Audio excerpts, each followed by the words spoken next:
ఉంది. ఆ ప్రతిపాదనలు అవి కూడా సౌర విద్యుత్కి సంబంధించి కూడా ఆయన ముందు ఉంచినట్టు తెలుస్తోంది. దీనికి సపోర్ట్ కావాలంటూ కూడా ఆయన మాట్లాడినట్టు తెలుస్తోంది. అదేవిధంగా రక్షణ శాఖ మంత్రి రాజ్నాథ్ సింగ్ను కూడా కలిశారు. ఏదైతే BEL అదేవిధంగా HAL AMCA ఏపీ వ్యూహాత్మక రక్షణ ఏరోస్పేస్ వ్యూహాలపై కూడా చర్చించినట్టు తెలుస్తోంది.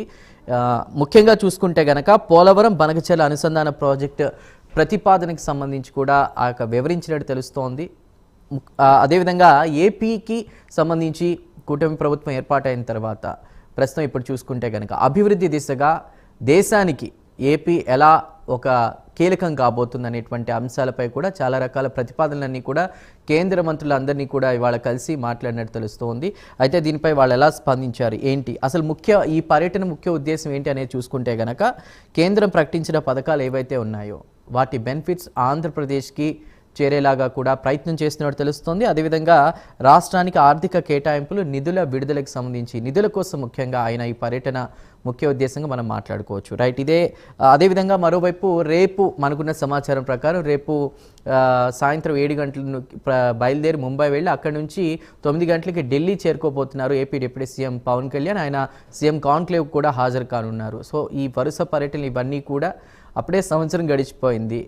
ఎలాంటి హామీలు ఇచ్చింది కూటమి ప్రభుత్వం, అవన్నీ కూడా సక్సెస్ఫుల్గా చేస్తూ వెళ్తుందా? నిధులకు సంబంధించి కూడా గతంలో కేంద్ర మంత్రులు మోదీ అలాంటి వాళ్ళ ప్రధాని కూడా సైతం వచ్చి ఇక్కడ మాట్లాడడం సపోర్ట్ ఇవ్వడం అనేది ఒక రకంగా సుపరిణామం. మరి అవన్నీ కూడా మాటలతో కాదు చేతలతో చేసి చూపించాలని కూటమి ప్రభుత్వం ప్రయత్నిస్తున్నట్టు తెలుస్తుంది. ఎంతవరకు సక్సెస్ అయ్యారు, ఎలా ఉండబోతుంది తర్వాత అనేది మనం దానికి సంబంధించి డిస్కషన్ చేద్దాం. వాళ్ళ డిబేట్లో మనకి జాయిన్ అవుతున్నారు కె సుజాత గారు, జనసేన నాయకురాలు. సుజాత గారు నమస్కారం. అదేవిధంగా కారుమంచి రమేష్ గారు, వైసీపీ అధికార ప్రతినిధి. రమేష్ గారు నమస్తే అండి, welcome to the debate. Undavalli Anusha గారు, టీడీపీ అధికార ప్రతినిధి. అనూష గారు నమస్తే అండి. వేల్పూరి శ్రీనివాసరావు గారు, వారు ప్రముఖ రాజకీయ విశ్లేషకులు, మనకి స్టూడియోలో అందుబాటులో ఉన్నారు. శ్రీనివాసరావు గారు నమస్కారం అండి. ముందుగా నా ప్రశ్న, కారుమంచి రమేష్ గారు, ఇప్పుడు ఏపీ సీఎం చంద్రబాబు పర్యటన నేపథ్యం ఏంటంటే ఏదైతే కేంద్రం ఇచ్చిన హామీలు అవన్నీ ఉన్నాయో ఆ బెనిఫిట్స్ అనేవి ఏపీకి చేరేలా కూడా ప్రయత్నం చేస్తున్నట్టు తెలుస్తోంది, కేంద్ర సపోర్ట్ కోరుతున్నట్టు తెలుస్తోంది. దానిపై మీ కామెంట్ ఏంటి? సక్సెస్ అయ్యారంటారా? చందు గారు, మీకు ప్యానల్లో ఉన్న సభ్యులకు అలాగే ప్రైమ్ నైన్ ప్రేక్షకులందరికీ కూడా గుడ్ ఈవినింగ్ అండి. 12 నెలలు అయింది వీళ్ళు అధికారంలోకి వచ్చి, 12వ నెల నడుస్తుంది. ఈ 12 నెలల కాలంలో కూటమి ప్రభుత్వం కేంద్ర ప్రభుత్వం నుంచి ఎటువంటి నిధులు తీసుకొచ్చింది, ఎంత సక్సెస్ అయ్యారనేది కూడా మనందరం చూస్తున్నాం. ముఖ్యమైన వీళ్ళు అనుకుంటున్నట్లుగా ముఖ్యమైన అమరావతి నిర్మాణం కోసం కేంద్ర ప్రభుత్వ నిధులు కూడా వీళ్ళు తీసుకోలేకపోయారు. కేంద్రం నుంచి గ్రాంట్లు తెచ్చుకోలేకపోయారు. ఏపీ రీఆర్గనైజేషన్ యాక్ట్ ప్రకారం కేంద్ర ప్రభుత్వమే మౌలిక సదుపాయాల కల్పనకు నిధులు కేటాయించవలసి ఉన్నా సరే ఇప్పటి వరకు కూడా కేంద్ర ప్రభుత్వం నుంచి గ్రాంట్ రూపంలో వీళ్ళు అమరావతి కోసం ఏ విధమైన నిధులు కూడా తీసుకురాలేకపోయిన పరిస్థితి. వీళ్ళు వరల్డ్ బ్యాంక్ నుంచి లేదా ఏషియన్ డెవలప్మెంట్ బ్యాంక్ నుంచి, హట్కో నుంచి అప్పులుగా తీసుకుని ఈ రాష్ట్ర ప్రజలపై అమరావతి అనే గుదిబండని మళ్ళీ నిర్మించడానికి ప్రయత్నం చేస్తున్నారు. అదే కేంద్ర ప్రభుత్వం గ్రాంట్ ఇస్తే అది అప్పు కింద ఈ రాష్ట్ర ప్రభుత్వ ప్రజల మీద అది గుదిబండగా ఉండదు కదండి. కేవలం అమరావతికి కూడా వీళ్ళు గ్రాంట్ తెచ్చుకోలేని పరిస్థితిలో ఈ రోజున టీడీపీ జనసేన నాయకులు ఉన్నారనేది సుస్పష్టం. అలాగే పోలవరం ప్రాజెక్టుని 45.72 మీటర్ల ఎత్తులో కట్టాలనేది ఫస్ట్ నుంచి ప్రపోజలు. ఆ ప్రపోజల్లోనే కట్టాలని చెప్పి అందరూ కూడా డిమాండ్ చేస్తున్న పరిస్థితి. కానీ కూటమి ప్రభుత్వం అధికారంలోకి వచ్చిన తర్వాత 41.15 మీటర్ల ఎత్తుకి తగ్గించి వేయడం జరిగింది. దాని మీద ఎన్నోసార్లు చంద్రబాబు నాయుడు గారిని కానీ పవన్ కళ్యాణ్ గారిని కానీ ప్రశ్నించినా, బీజేపీ నాయకుల్ని ప్రశ్నించినా ఇంతవరకు దాని మీద క్లారిటీ ఇవ్వలేదు. కానీ వాళ్ళు అక్కడ నిర్మిస్తున్నది, వీళ్ళు ఒప్పుకున్నది కేవలం 41.15 మీటర్ల ఎత్తు వరకు మాత్రమే. అలా నిర్మిస్తే పోలవరం ప్రాజెక్టు అది ప్రాజెక్టుగా కాదు, రిజర్వాయర్గా మాత్రమే పనిచేస్తుంది, రిజర్వాయర్గా మాత్రమే ఉపయోగపడుతుంది అని చెప్పి సాగునీటి రంగ నిపుణులు కానీ నీటి రంగ నిపుణులు కానీ వాళ్ళందరూ కూడా చెబుతున్నారు. అయినా సరే దాని మీద కూడా ఇంతవరకు వీళ్ళకి క్లారిటీ లేదు.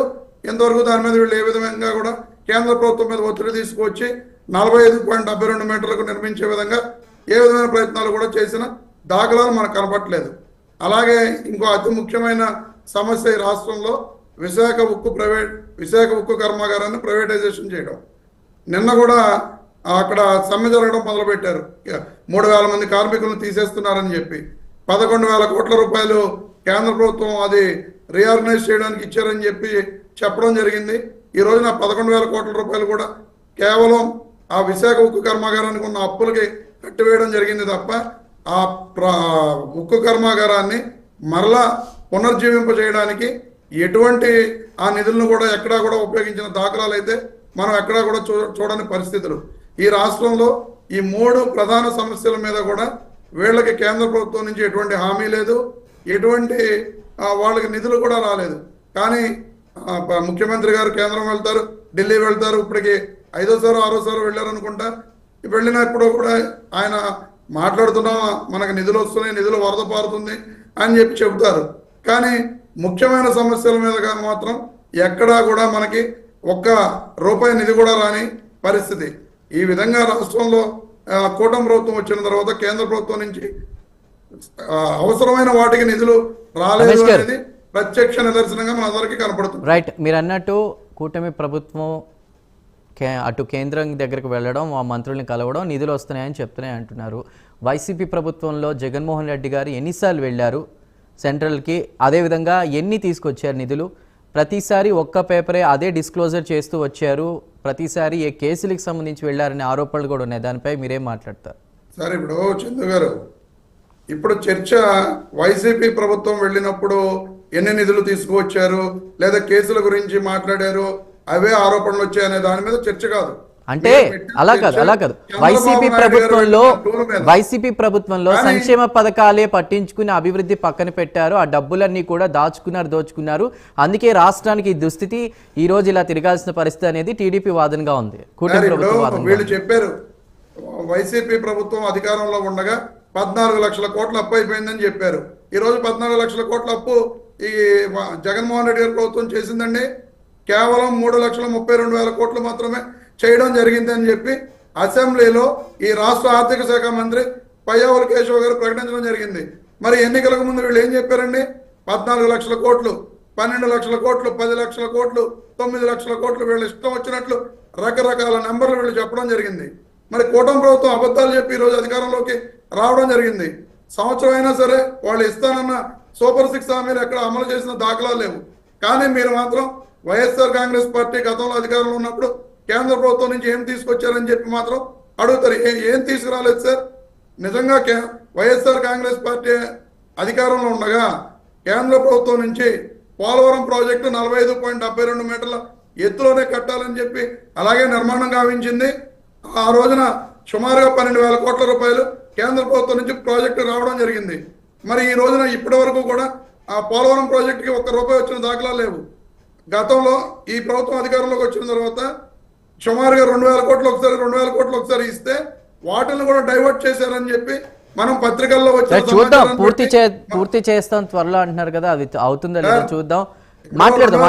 రమేష్ గారు వాళ్ళకి కూడా సమయం ఇద్దాం. అనుష్ గారు ఉన్నారు. అనుష్ గారు, 2014-19 మధ్య 2018కి మేము పోలవరం ప్రాజెక్టు పూర్తి చేస్తామని చెప్పి చెప్పడం జరిగింది. పూర్తి చేశారా? లేదు కదండి. రైట్. అనుష్ గారు, కేంద్రం నుండి నిధులు తేలేకపోయారు, అదేవిధంగా గ్రాంట్ అనేది